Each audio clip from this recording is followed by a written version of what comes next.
What are you working on here? Lunch. This is a monumentous occasion. This is the first lunch I'm gonna make and take to work because so far multiple people at work and my mother have told me to stop missing lunch because meetings tend to go long and I never get a chance to eat. So I end up eating like a bag of Doritos. So now I'm gonna have an apple and a sandwich. This is my first title as game director. First time in the chair of game director. I expected it to be hard work, but the sheer volume of work and the amount of stuff you have to carry in your head and be on about all the time is staggering. It's huge. I'm such a fucking horrible sandwich maker. This shows my true inexperience. I want to take what we started and push it 10 times further, you know, get more of the story, more of the mythology embedded in while picking up all the things that we felt, wow, we could have really done this better. All right, all set for school. You know, it's my face and my name out there that if this is bad, I'm the guy. You're the guy that fucked up God of War, you know, like that weighs heavily. I truly believe that we are putting absolutely everything we can into this thing.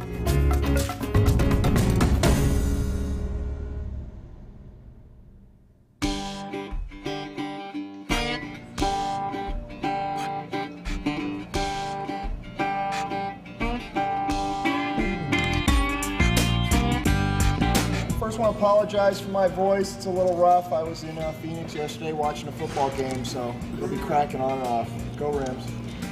Where's Ken? Ken? Anyway. Am I scared or nervous about doing the job?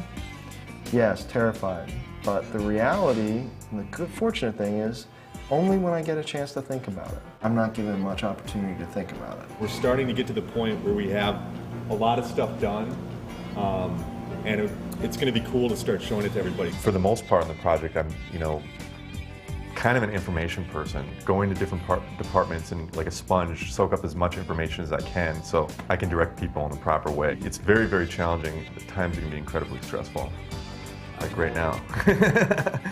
Let's get back to it.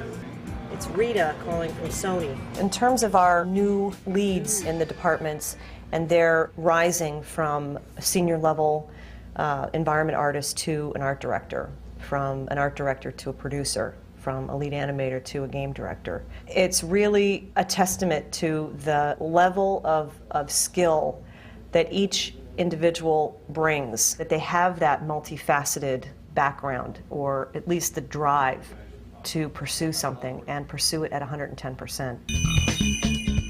So you can't jump onto the chain until you activate it. The way a game director works at Sony, you gotta have your hands in everything. Maybe much to the dismay of some of the other people, you're the quality control, you're the check to make sure that everything stays within the realm, the mythos that we've created with God of War.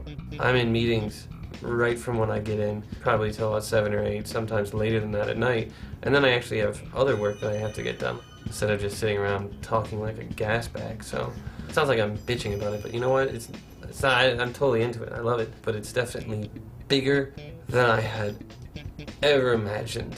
One of the biggest new elements I've had to mentally deal with is the idea that as a producer, you're essentially everyone's boss, so you do wield a considerable amount of quote-unquote power. From the creative side of things, it's probably the one thing I have to constantly put a check on. From where I came from, I was way more involved in the creative. That's nice. As a producer, every time I make a comment on the creative, I have to make sure that I'm cautioning it with the idea of, hey look, this is one creative mind coming to you with an opinion. This scene is so fucked up, it doesn't, it's like where you start.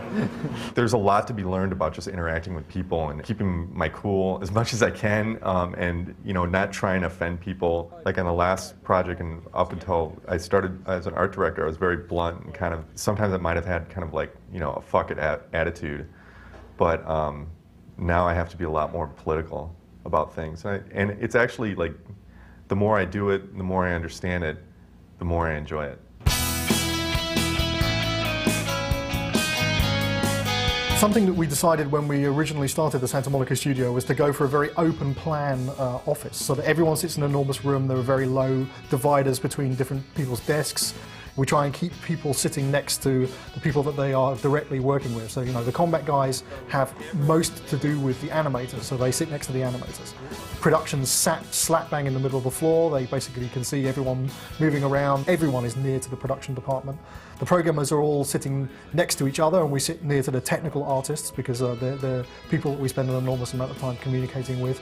So, you know, the entire structure of the studio really aims at fostering easy communication that doesn't rely on email and doesn't rely on chance encounters in the hallway. It's very important that you make people talk to each other, and this seems to be a very good way of doing it.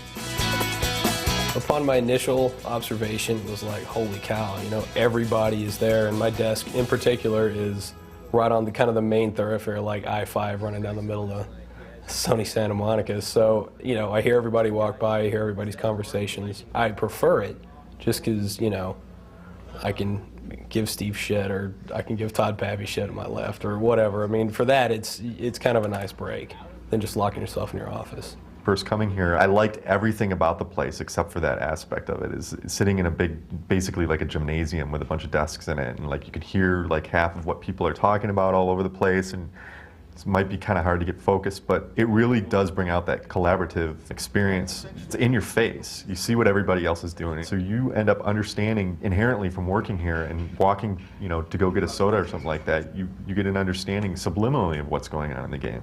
When we want to get something in the game as simple as Kratos, the main character, goes up to a giant column in the world and grabs it, and then when the player rapidly presses the circle button, he's going to be able to like pull on it and then successfully pull the column down while the column breaks and shatters. There's enemies on top of it that end up falling and dying. Just that one sequence alone, you have to involve the level guys, because they basically have to create the space in which it takes place in.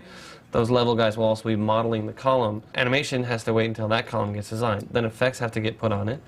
Then a designer has to put it in and attach it to the buttons. And then a sound person has to come in and attach the sounds on top of that. If any special code has to get done, meaning a tool needs to get written in order to get this to happen, code has to be notified early on. Almost every single department has their hands on this thing, and this is a thing that could, you know, basically take up a minute of gameplay.